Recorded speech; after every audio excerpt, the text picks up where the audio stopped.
ಜಾಧವ್ ಅವರು ಮಾತಾಡ್ತಾ ಇದ್ರು. ನೀವು ಆಲ್ಮಟ್ಟಿ ವಿಚಾರದಲ್ಲಿ ಮಾತಾಡ್ತೀರಿ, ಎಲ್ಲ ಆಗಿದೆ ಗೆಜೆಟ್ ನೋಟಿಫಿಕೇಶನ್ ತೋರಿಸಿ ಅಂತ ಸಂಗನೂರ್ ಅವ್ರನ್ನ ಪ್ರಶ್ನೆ ಮಾಡ್ತಾ ಇದ್ದಾರೆ. ದಿ ಸೇಮ್ ಟೈಮ್ ಸರ್, ಪ್ರತಿಯೊಂದು ವಿಚಾರದಲ್ಲಿ ಅದು ರೈತರ ಬೆಳೆಗೆ ಬೆಂಬಲ ಬೆಲೆ ಆಗಿರ್ಬೋದು, ನೀರಾವರಿ ಯೋಜನೆಗಳಾಗಿರಬಹುದು, ಯಾವುದೇ ಅನುದಾನಗಳ ವಿಚಾರ ಆಗಿರಬಹುದು, ಅಥವಾ ನೆರೆ ಹಾವಳಿಯಿಂದ ತತ್ತರಿಸಿರುವಂತಹ ರೈತರಿಗೆ ಕೊಡಬೇಕಾದಂತ ಪರಿಹಾರ ಆಗಿರ್ಬೋದು, ಎಲ್ಲದಕ್ಕೂ ಕೂಡ ಕೇಂದ್ರ ಸರ್ಕಾರ ಅಂತ ಬೊಟ್ಟು ಮಾಡಿ ತೋರಿಸ್ತೀರಲ್ಲ, ನಿಮಗೆ ಬದ್ಧತೆ ಇಲ್ವಾ? ನಿಮಗೆ ಯಾವುದೇ ರೀತಿ ಜವಾಬ್ದಾರಿ ಇಲ್ವಾ? ಯಾವುದು ಪ್ರಚಲಿತವಾಗಿ ಚರ್ಚೆ ಆಗ್ತಾ ಇದೆ ಆ ವಿಚಾರ ನೀವು ಕೇಳ್ತಾ ಇದ್ದೀರಿ. ಅದು ಪತ್ರಕರ್ತರಿಗೆ ನಿಮಗೆ ನಾವು ಅಭಿನಂದಿಸಬೇಕಾದ್ರೆ ನಾವು ಉತ್ತರ ಕೊಡ್ಲಿಕ್ಕೆ ಕೇಳಲಿಕ್ಕೆ ನಿಮ್ಗೆ ತಾಳ್ಮೆನೇ ಇರಬೇಕು. ಈ ವಿಚಾರ ಒಂದು ಆಲ್ಮಟ್ಟಿದ ವಿಚಾರ ಹೇಳಿದೀನಿ, ಅವ್ರ ಉತ್ತರ ಕೊಡಬೇಕಾಗ್ತದೆ. ಒಂದು ವಿಚಾರ ಕಬ್ಬು ವಿಚಾರಗಳ ನಮ್ಮ ಕಬ್ಬು ಬೆಳೆಗಾರರ ವಿಚಾರ ಮಾತಾಡಿದಾಗ ಕೇಂದ್ರ ಸರ್ಕಾರ ಯೋಚನೆ ಮಾಡಿ ನೋಡಿ, FRP ಅಂತಕ್ಕಂಥದ್ದು ಏನಿದೆಯೋ ಅದು ಫೇರ್ ರೆಮ್ಯುನರೇಟಿವ್ ಪ್ರೈಸ್ ಅಂತ ಏನಿದೆಯೋ 2019ರಲ್ಲಿ ಮಾಡಿರ್ತಕ್ಕಂಥದ್ದು ಅವತ್ತಿಂದ ಇವತ್ತಿನ ಕೂಡ ಅದ್ರ ಬಗ್ಗೆ ಗಮನವೇ ಹರಿಸೋದಿಲ್ಲ ಅಂತದ್ದು ಏನ್ ಹೇಳ್ಬೇಕು? ರೈತರಿಗೆ ಅನ್ಯಾಯ ಮಾಡಿದವರು ಯಾರು? ಆಮೇಲೆ ಫ್ಯಾಕ್ಟರಿಗಳು ಒಂದೇ ಮೇಡಮ್ ನಾನು ಕಂಪ್ಲೀಟ್ ಮಾಡ್ತೀನಿ. ಫ್ಯಾಕ್ಟರಿಗಳು ಕೊಡ್ಲಿ ಬಿಡ್ಲಿ ಅದನ್ನ ಹೋರಾಟ ಮಾಡಿ ತಗೊಳ್ಬೇಕಾಗಿರೋದು ಕೆಲಸ ರಾಜ್ಯ ಸರ್ಕಾರಗಳು ಅವ್ರಿಗೆ ಹೋರಾಟಗಾರರಿಗೆ ಬೆಂಬಲ ಸೂಚಿಸ್ತದೆ. ನಾನ್ ಕೇಳ್ತಾ ಇರ್ತಕ್ಕಂಥದ್ದು ರಾಜ್ಯ ಸರ್ಕಾರ, ಕೇಂದ್ರ ಸರ್ಕಾರ ಅಲ್ಲ, ಅದೊಂದು ಪ್ರೈಸ್ ನಿಗದಿ ಮಾಡತಕ್ಕಂಥ ಅಧಿಕಾರ ಇರ್ತಕ್ಕಂಥದ್ದು ಕೇಂದ್ರ ಸರ್ಕಾರಕ್ಕೆ. ನೀವು ನಿಮ್ಮ ಆಡಳಿತದಲ್ಲಿ ವೈಫಲ್ಯ ಇಟ್ಕೊಂಡು ಯಾರನ್ನ ಬೀದಿಗೆ ಬರ್ಸಿದ್ರಿ, ರೈತರ ಬೀದಿಗೆ ತರಿಸಿರೋರು ಯಾರು? ಅವರು ಕೇಂದ್ರದ ಸರ್ಕಾರವೇ ಹೊರತು ರಾಜ್ಯ ಸರ್ಕಾರ ಅಲ್ಲ. ಆದ್ರೆ ರೈತರು ಬೀದಿಗೆ ಬಂದಾಗ ರಾಜ್ಯ ಸರ್ಕಾರ ಸ್ಪಂದಿಸಿ 300 ರೂಪಾಯಿಗಳನ್ನ ಕೊಡ್ತಕ್ಕಂಥದ್ದು ನಾವೇನು ಧರ್ಮಕ್ಕೆ ಕೊಟ್ಟದಲ್ಲ, ಅವರ ಹಕ್ಕು ನಾವು ಪ್ರತಿಪಾದನೆ ಮಾಡಿದ್ರೆ ಅವ್ರ ಹಕ್ಕನ್ನು ಅವ್ರು ಕೊಟ್ಟಿದ್ದೇವೆ, ನಾವು ಅಭಿಮಾನದಿಂದ ಕೊಟ್ಟಿದ್ದೇವೆ ಅಂತ ಮಾತನ್ನು ಹೇಳ್ತಾ ಇದ್ದೀವಿ. ಸ್ವಾಭಿಮಾನ ಬದುಕನ್ನ ಕಟ್ಕೋಬೇಕಂತ ರೈತರು ಮಾಡಿರ್ತಕ್ಕಂಥ ಈ ಹೋರಾಟಕ್ಕೆ ನಾವು ಕೂಡ ಅವರಿಗೆ ಸ್ಪಂದಿಸಿದ್ದೀವಿ. ಅವರ ಧ್ವನಿಗೂಡಿಸೋ ಕೆಲಸವನ್ನು ನಾವು ಮಾಡಿದ್ದೇವೆ. ನಾನು ಮೂಲತಃ ಕೇಳಿದ ಪ್ರಶ್ನೆ ಏನಂತಂದ್ರೆ, ಲಕ್ಷ್ಮೀ ಹೆಬ್ಬಾಳ್ಕರ್ ಹೋಗ್ಲಿಲ್ಲ, ಸತೀಶ್ ಜಾರಕಿಹೊಳಿ ಅಂತಲ್ಲ, ನೀವು ಆಪಾದನೆ ಮಾಡಿ ಬಿಜೆಪಿ ಅವರು ನೀವೇನ್ ಮಾಡಿದ್ದೀರಿ ಅಂತಕ್ಕಂಥ ಯೋಚನೆ ಮಾಡಿ ನಿಮ್ಮ ಬೆನ್ನು ಹೋಗ್ದೇನೆ ನೀವು ಪ್ರತಿಪಕ್ಷಗಳಿಗೆ ನೀವೇನ್ ಮಾಡಿದ್ರ? ಒಂದ್ ನಿಮಿಷ, ನಾನು ರಾಜ್ಯ ನೋಡಿ ಒಂದ್ ನಿಮಿಷ ಮೇಡಮ್ ನಾನು ನಿಮ್ಗೆ ಕೇಳ್ತಾ ಇರೋದು, ವಿಜೇಂದ್ರ ಅವ್ರಿಗೆ ಯಾಕೆ ಹೋಗ್ಲಿಲ್ಲ, ಅಶೋಕ್ ಕೇಳಿಲ್ಲ ಮೇಡಮ್. ನಾನ್ ಕೇಳಿದ್ದು ಕೇಳಿ ಆಮೇಲೆ ಹೇಳ್ತೀನಿ. ನಾನ್ ಕೇಳ್ತಾ ಇರೋದು ಯಾವ ವಿಚಾರಗಳಿದ್ರೆ ಅಪೋಸಿಷನ್ ಅವ್ರನ್ನ ಅಲ್ಲ, ಕೇಂದ್ರ ಸರ್ಕಾರ ಅಧಿಕಾರ ನಡೆಸ್ತಾ ಇರ್ತಕ್ಕಂಥ ಈ ದೇಶದ ಚುಕ್ಕಾಣಿ ಹಿಡ್ಕೊಂಡು 11 ವರ್ಷಗಳಿಂದ ನೀವು ಅಧಿಕಾರದಲ್ಲಿ ಇದ್ದೀರಲ್ಲ, ರೈತರ ಬಗ್ಗೆ ಕಾಳಜಿ ಇಲ್ಲ ಅಂತಕ್ಕಂಥದ್ದನ್ನ ಸ್ಪಷ್ಟವಾಗಿ ನಿಮ್ಮ ಹೇಳ್ತಾ ಇದ್ದಾಗ ಆಪಾದನೆಗಳು ಅದು ಮಾತ್ರ ಅಲ್ಲ. ಇವ್ರು ಮಾತಾಡ್ತಾ ಇರ್ತಾ ಹೆಸರು ಬೆಳೆ ಬಗ್ಗೆ ಹೇಳಿದ್ರು, ಮತ್ತೆ ಹಲವಾರು ವಿಚಾರಗಳು ಹೇಳಿದ್ರು. ಆ ಸಮಸ್ಯೆಗಳನ್ನ ನಾವು ಖಂಡಿತವಾಗ್ಲೂ ಕೂಡ ನೀವು ನಿಮ್ಮ ಕಾಳಜಿನ ನಾನು ಅಪ್ರಿಶಿಯೇಟ್ ಮಾಡ್ತೇನೆ. ನಾವು ಇದ್ರ ಬಗ್ಗೆ ಸ್ಪಂದನೆ ಮಾಡ್ತೀವಿ. ಮೆಕ್ಕೆಜೋಳದ ಬಗ್ಗೆ ಮಾತಾಡ್ತಾ ಇದ್ದಾರೆ. ಮೆಕ್ಕೆಜೋಳಕ್ಕೆ ಏನ್ ಆರ್ಡರ್ ಮಾಡಿದ್ರೆ ಗೊತ್ತಾ ಮುಖ್ಯಮಂತ್ರಿಗಳು? ಇವತ್ತು ಕನಿಷ್ಠ ಅಟ್ಲೀಸ್ಟ್ ಫ್ಯಾಕ್ಟರಿಗಳು 50 ಕ್ವಿಂಟಾಲ್ ಅಂತ ತಗೋಬೇಕು ಅನ್ನೋ ವಿಚಾರಗಳನ್ನ ಹೇಳಿದ್ದಾರೆ. ಮೆಕ್ಕೆಜೋಳ ವಿಚಾರ ಬಂದಾಗ ಈ MSP ಇರ್ತಕ್ಕಂಥ 2400 ರೂಪಾಯಿನ ಅಷ್ಟು ಕೊಡ್ಲೇಬೇಕು ಅಂತಕ್ಕಂಥ ಕಡ್ಡಾಯ ಆರ್ಡರ್ಗಳನ್ನ ಮಾಡಿರ್ತಕ್ಕಂಥದ್ದು ನಾವೇ. ದೇಹದಲ್ಲಿ ಬ್ಯಾಡ್ ಕೊಲೆಸ್ಟ್ರಾಲ್ ಜಾಸ್ತಿ ಆದಾಗ ಹಾರ್ಟ್ ಅಟ್ಯಾಕ್ ಆಗೋ ಚಾನ್ಸಸ್ ಜಾಸ್ತಿ. ಇತ್ತೀಚೆಗಂತೂ ಸಿಕ್ಕಾಪಟ್ಟೆ ನ್ಯೂಸ್ನ ಕೇಳ್ತಾನೆ ಇದ್ದೀವಿ. ಸೊ ಬ್ಯಾಡ್ ಕೊಲೆಸ್ಟ್ರಾಲ್ನ ಕಮ್ಮಿ ಮಾಡೋದಕ್ಕೆ ಉತ್ತಮವಾದ ಆಹಾರ ತುಂಬ ಇಂಪಾರ್ಟೆಂಟು. ಜೀನಿ ಸ್ಲಿಮ್ ಯೂಸ್ ಮಾಡಿ. ಕರೆಕ್ಟ್, ಜೀನಿ ಸ್ಲಿಮ್ನಲ್ಲಿರುವಂತಹ ಎಷ್ಟೋ ಆಹಾರ ಧಾನ್ಯಗಳು ಕೊಲೆಸ್ಟ್ರಾಲ್ ಲೆವೆಲ್ನ ಕಮ್ಮಿ ಮಾಡೋದಕ್ಕೆ ಹೆಲ್ಪ್ಫುಲ್ ಆಗುತ್ತೆ. ಸೊ ಹೆಲ್ದಿ ಆಗಿರಿ, ಜೀನಿ ಸ್ಲಿಮ್ನ ಯೂಸ್ ಮಾಡಿ. ನೀರಾವರಿ ವಿಚಾರಗಳು ಬಂದಾಗ ಯಾವುದೇ ಕಾರಣಕ್ಕೂ ಕೂಡ ಖರೀದಿ ಕೇಂದ್ರಗಳಿಲ್ಲ ಅಂತ ಅವ್ರು ಹೇಳ್ತಾರೆ. ಖರೀದಿ ಕೇಂದ್ರಗಳು ಇದೆ.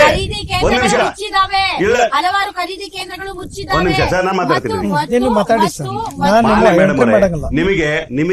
ನಿಮಗೆ ಕಾಳಜಿ ಇದೆ ಅಂತ ನನಗೆ ಗೊತ್ತು. ಮೊನ್ನೆ 15 ದಿವಸಗಳ ಹಿಂದೆ ನಡೆದಂತ KDP ಮೀಟಿಂಗ್ ಅಲ್ಲಿ ನಾನೇ ಇದ್ರ ಬಗ್ಗೆ ಪ್ರಸ್ತಾಪ ಮಾಡಿದ್ದೇನೆ. ಓಪನ್ ಮಾಡಿದಂತ ಖರೀದಿ ಕೇಂದ್ರಗಳು ಟೈಮ್ ಕರೆಕ್ಟ್ ಓಪನ್ ಮಾಡಿದ್ರು ಕೂಡ ಅಲ್ಲಿ ಖರೀದಿ ಆಗಿಲ್ಲ ಅಂತ ವಿಚಾರ ಬಂದಾಗ, ಆ ಗುಣಮಟ್ಟದ ಬಗ್ಗೆ ಟೆಕ್ನಿಕಲ್ ಪಾಯಿಂಟ್ ಎತ್ತಾಗ ಸತೀಶ್ ಜಾರಕಿಹೊಳಿ ನೇತೃತ್ವದಲ್ಲಿ ನಡೆದ ಸಭೆಯಲ್ಲಿ ಹಲವಾರು ತೀರ್ಮಾನಗಳನ್ನ ಮಾಡಿದ್ದೇವೆ. DCಗಳಿಗೆ ಡೈರೆಕ್ಷನ್ ಕೊಟ್ಟಿದ್ದೇವೆ. ಈ ಭಾಗದಲ್ಲಿ ಬೆಳಗಾವಿ ಮಾತ್ರ ಅಲ್ಲ, ರಾಜ್ಯ ಸರ್ಕಾರ ಮುಖ್ಯಮಂತ್ರಿಗಳು ಹೇಳ್ತಕ್ಕಂಥದ್ದು ರೈತರು ನಿಮ್ಗೆ ಹೇಳಿದೆ ಮೇಡಮ್, ನಾನು ಹೇಳ್ತಾ ಇದೀನಿ ಕೇಳಿ.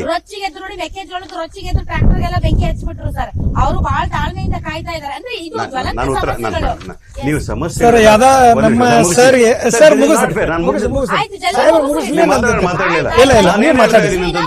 ನಿಮ್ಮ ಸಮಸ್ಯೆಗಳನ್ನ ನಾವು ಆಲಿಸಿದ್ದೇವೆ, ಅದು ನಮ್ಮ ಕರ್ತವ್ಯ ಕೂಡ ನಾವು ಮಾಡ್ತೇವೆ ಅಂತ ಹೇಳಿದ್ದೇವೆ.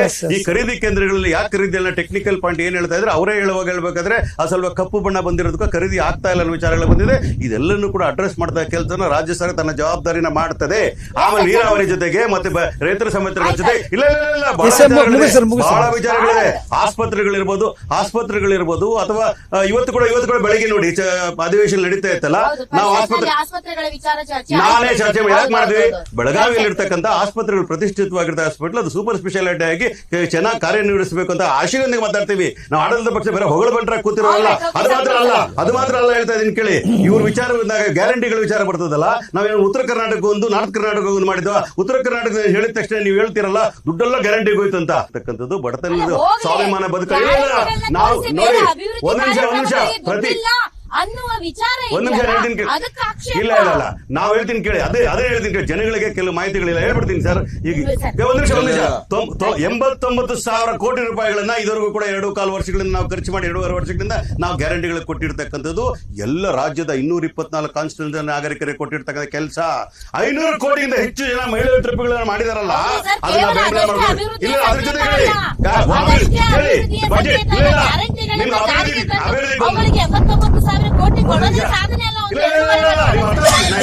ಅಂದ್ರೆ ಅಭಿವೃದ್ಧಿ ಬಗ್ಗೆ ಮಾತಾಡಬೇಕಾದ್ರೆ ಬಜೆಟ್ ಅಲ್ಲಿ ಒಂದು ಕ್ಯಾಪಿಟಲ್ ಎಕ್ಸ್ಪೆಂಡಿಚರ್ ಅಂತ ಇರ್ತದೆ.